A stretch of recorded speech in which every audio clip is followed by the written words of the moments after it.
Welcome to Brain Snacks, bite-sized learning moments from We Are Human Leaders.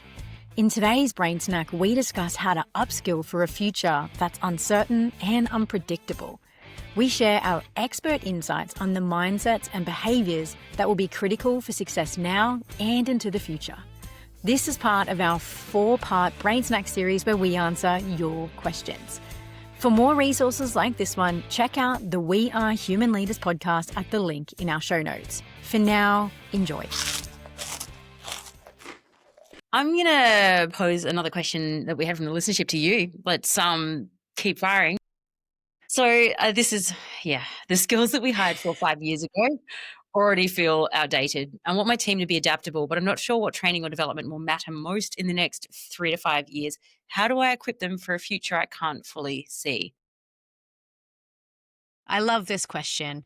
And I think the reason I love this question is because it innately gets at something we're really uncomfortable with, I guess on an existential level, if you will. And that is it's entirely uncertain what we're going to need 5 and 10 years from now. So rather than focusing on technical skills, I think what we need to start doing is focusing on how we upskill our employees in what have previously been called soft skills, but what we at Human Leaders call core competencies. Now, these core competencies are rooted in mindset and behavior rather than technical skills.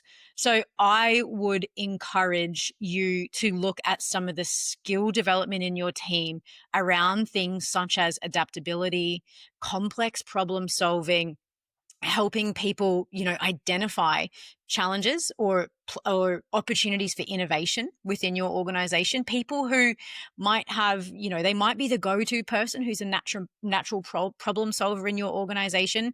How can you harness that energy and how can you harness that capacity to actually use that for innovation within your team? I think when it comes to technical skills, and especially now that AI feels like this sort of exponentially increasing and very unpredictable tool that we have at our disposal, it's really hard to know, technically speaking, the kinds of skills that we're going to need in the future. But for sure, we're going to need people who can adapt, who can roll with the punches, who can sit in the discomfort of the uncertainty, and who are willing to step into that unknown a little bit and utilize this technology. Look at how it might be integrated into your team, into your organization to solve problems that you don't even know are coming yet.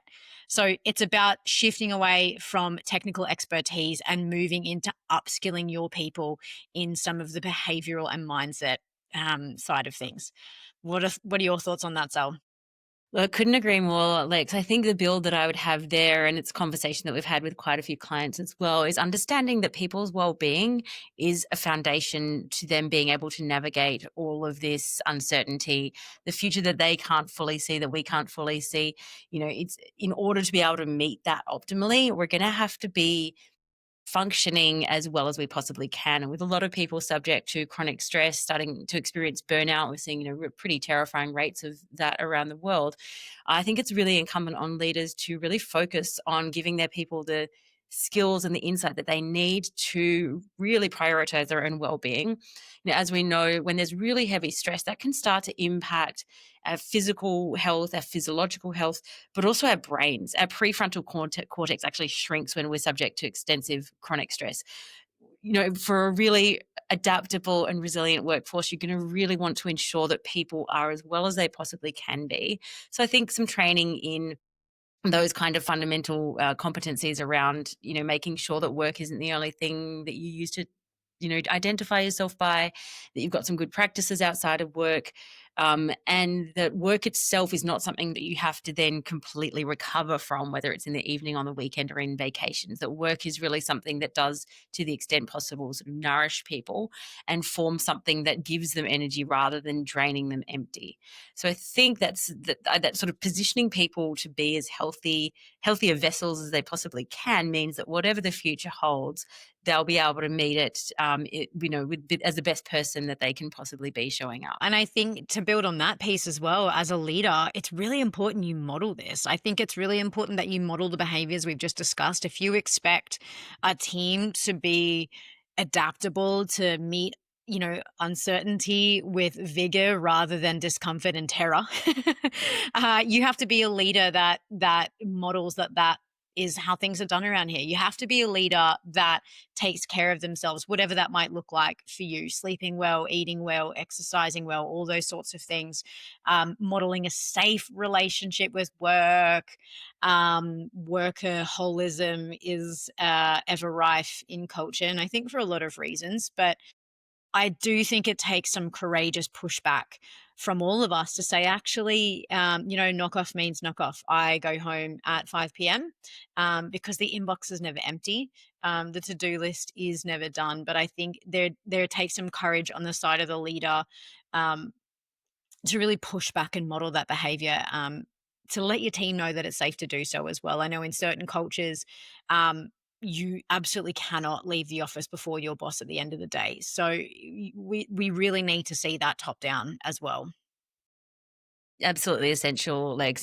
I think it is actually does significant harm when leaders are saying we want to prioritize, your well-being and health matters to us, but then role Not model doing the it. exact opposite. And Yeah. that conflict creates a real, friction for people. And it just really ends up being, lip service that can be disastrous for morale. We hope you enjoyed this brain snack from We Are Human Leaders with Alexis and Sally.